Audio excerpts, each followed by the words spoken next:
उत्तर भारत की राजनीति की एक खासियत है, यहाँ जीत और हार एजेंडों से ज़्यादा जातिगत गोलबंदी से जीती जाती है। यही कारण है कि सभी राजनीतिक दल यूपी में चुनाव से पहले लामबंदी में लगे हैं। इस बार निगाहें सभी की ब्राह्मण वोटर्स पर हैं। तो क्या इस बार ब्राह्मण बिगाड़ेंगे किसी का खेल? आज हम ब्राह्मण पॉलिटिक्स की हर एक बारीकी पर करेंगे चर्चा। तो सबसे पहले नमस्कार स्वीकार कीजिए, मेरा नाम आयुष राज द्विवेदी है और आप देख रहे हैं प्राइम न्यूज़ का डिजिटल प्लेटफॉर्म।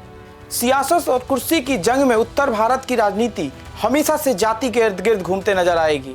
इस बार फिर से सियासत का सबसे बड़ा अखाड़ा बनने जा रहा है उत्तर प्रदेश। यूपी में 27 के चुनाव से पहले सभी दल ब्राह्मण वोटर्स पर निगाहें टिकाए हैं, लेकिन सवाल ये कि क्या ब्राह्मणों के पास इतनी सियासी ताकत है कि वो प्रदेश की सियासत में उठापटक कर दें? आज हम ब्राह्मण पॉलिटिक्स का पूरा खेल समझेंगे। यूपी की आबादी में लगभग 12% ब्राह्मण वोटर्स हैं, जो लगभग प्रदेश की 120 सीटों पर प्रभाव रखते हैं। इनका सबसे अधिक प्रभाव पूर्वांचल और अवध के इलाकों में है। उत्तर प्रदेश की सियासत में लंबे समय तक सत्ता की कमान ब्राह्मण समाज के हाथों में रही है। नारायण दत्त तिवारी के बाद यूपी में कोई भी ब्राह्मण समाज से सीएम नहीं बन पाया है। यूपी में अब तक ब्राह्मण समाज से लगभग 6 मुख्यमंत्रियों ने कमान संभाल चुके हैं और सभी कांग्रेस से जुड़े थे। उनके नामों की बात करें तो गोविंद बल्लभ पंत, सुचिता कृपलानी, कमलापति त्रिपाठी, हेमवती नंदन बहुगुणा, श्रीपत मिश्रा और नारायण दत्त तिवारी उसमें शामिल थे।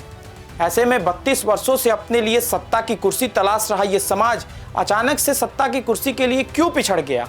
सवाल बड़ा है।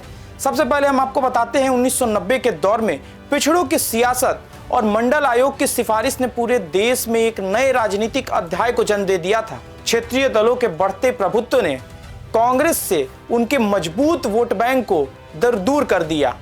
उसी दौर में राम मंदिर आंदोलन ने इस आग को और हवा दे दी और ब्राह्मण पॉलिटिक्स हाशिए पर चली गई। साल 2007 में बहन मायावती ने यूपी में नए सोशल इंजीनियरिंग को जन्म दिया और साथ में सतीश मिश्रा के साथ मायावती ने खूब ब्राह्मण और दलितों की पॉलिटिक्स की और उसका नतीजा भी उस चुनाव में देखने को मिल गया। मायावती यूपी की सत्ता पर वापसी कर गई और प्रदेश की सियासत में मुख्यमंत्री के तौर पर काबिज हुई। ब्राह्मणों के साथ मिलकर उन्होंने सियासत की और फिर धीरे धीरे यूपी में अपने आप को बढ़ाती चली गई। अब मायावती का वो बयान सुनाते हैं जो उससे कुछ महीने पहले उन्होंने ब्राह्मणों को लेकर दिया था। सबसे पहले वो बयान सुनिए।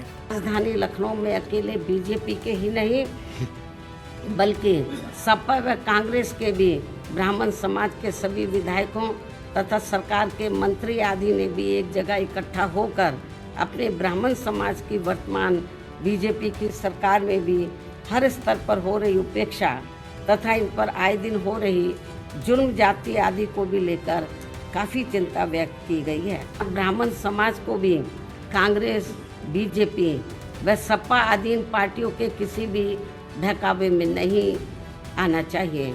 वैसे भी अब ब्राह्मण समाज को किसी का भी चोखा बाटी आदि नहीं चाहिए और न ही वे किसी की धमकी से भी डरने वाले हैं। अब 2014 के बाद ब्राह्मण वोट बीजेपी की तरफ एक तरफा चले गए। लंबे समय से ब्राह्मण वोटर्स ने बीजेपी पर भारी भरोसा किया है। खासकर 2014, 2017, 2019 और 2022 और 2024 जैसे चुनावों में। इन चुनावों में ब्राह्मणों का 72% से 82% तक वोट बीजेपी को मिला था। इसलिए बीजेपी के लिए ब्राह्मण वोट बैंक राजनीतिक लिहाज से काफी अहम है। यह वोट बैंक खासकर तब और खास हो जाता है जिन जिलों में ब्राह्मणों की संख्या लगभग 15 से 20% के ऊपर है। यूपी में सबसे ज्यादा ब्राह्मण विधायक 1980 के चुनाव में जीत कर आए थे। उस समय ब्राह्मण समुदाय के लगभग 87 विधायक चुनाव जीते थे, लेकिन उसके बाद से लगातार विधानसभा में उनकी संख्या घटती चली गई। 2002 की बात करें तो उस समय 41 विधायक चुन के गए, लेकिन 2007 में इनकी संख्या 56 पर रहकर कायम रही। 2007 में जब मायावती सत्ता में आई तो उस समय बीएसपी से 41 ब्राह्मण विधायक जीत कर गए। वहीं 1993 में बसपा से महज एक ही ब्राह्मण चुनाव जीता था, लेकिन चुनाव दर चुनाव यह आंकड़ा और बढ़ता गया। साथ में यूपी चुनाव में सीएसडीएस की रिपोर्ट के मुताबिक सिर्फ 38% ब्राह्मणों ने ही मायावती को वोट किया था और इनमें से भी अधिकतर वोट बसपा के वहां मिले थे, जहां उनसे ब्राह्मण उम्मीदवार खड़े हुए थे। 2012 में 47 ब्राह्मण समाज से विधायक बने, जबकि 17 में 58 विधायक ब्राह्मण समुदाय से चुने गए थे, जिनमें 46 विधायक बीजेपी से बने थे। इससे पहले बीजेपी से जीते ब्राह्मणों की संख्या 20 से ज़्यादा नहीं बढ़ी थी, 2002 से लेकर 2012 तक तो बीजेपी से जीतने वाले ब्राह्मणों की संख्या दहाई तक भी नहीं छुपाई थी। वहीं सपा से सबसे ज्यादा 21 ब्राह्मण विधायक 2012 में चुनाव जीत कर आए थे, जब अखिलेश प्रदेश की कमान संभाल रहे थे, जबकि इससे पहले यह आंकड़ा 11 तक ही सिमट कर रह गया था। 22 के विधानसभा चुनाव में 52 विधायक ब्राह्मण समाज से जीत कर आए, जिसमें सबसे अधिक इस बार भारतीय जनता पार्टी से थे, उनकी संख्या 46 थी। यही हाल 2009 और 14 में भी था।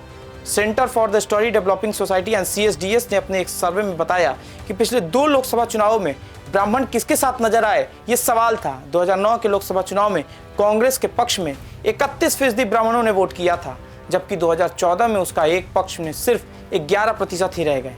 2009 में बीजेपी को 53% ब्राह्मणों ने वोट किया, जबकि 14 में 72% ब्राह्मणों का समर्थन मिला।